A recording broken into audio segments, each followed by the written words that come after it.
Hey everyone, and welcome back to my channel.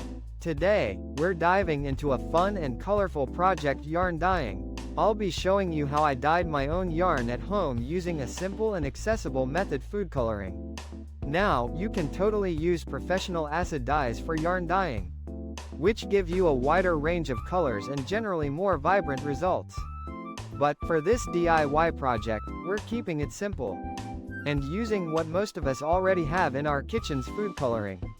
First things first, let's gather our supplies. You'll need some yarn. I'm using a beautiful skein of white or light colored yarn. Ideally wool or another protein fiber like silk or alpaca, as these fibers take dye the best. Also, you'll need food coloring. I have a rainbow of colors here. Next, we'll need some water, a pot or container that's safe to use on the stove, a heat source, some gloves to protect your hands, and a spoon or something similar for stirring. Finally, you'll also need some vinegar, which acts as a mordant, helping the dye to bind to the yarn fibers. The process starts with soaking your yarn. This step helps the yarn absorb the dye more evenly. I'm going to fill my pot with warm water and add a splash of vinegar.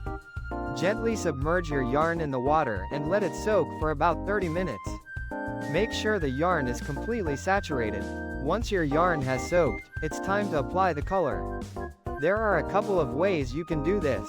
You can apply the dye in a more random fashion, creating a speckled or variegated effect, or, if you want more control, you can apply the color more deliberately, creating stripes or sections of color. I am opting for the speckled effect. I will place my yarn on a heat-safe surface like a plate or a baking sheet. Using my food coloring, I'll start squirting drops of different colors all over the yarn. You can use as many colors as you like. Just try to spread them around to avoid a concentrated look. Now, it's time to steam. I'm going to carefully place my yarn into a pot. Add enough water to the pot, so that the yarn is not directly in contact with the bottom of the pot. Bring the water to a simmer. You want a gentle simmer, not a rolling boil. Then, put a lid on the pot and let the yarn steam for about an hour. This will help the dye bond to the yarn fibers. After an hour, turn off the heat and let the yarn cool down completely. This is important because sudden temperature changes can shock the fibers. Once it's cool, it's time to rinse the yarn. Gently rinse the yarn under cold water until the water runs clear. This removes any excess dye that didn't bond to the fibers. Finally, hang your yarn to dry. Make sure it's away from direct sunlight, which can fade the colors. And now, for the reveal. I'm so excited to see how the colors turned out. As you can see, the yarn has taken on the color beautifully. It has a unique colorway. Yarn dyeing is such a fun and rewarding craft.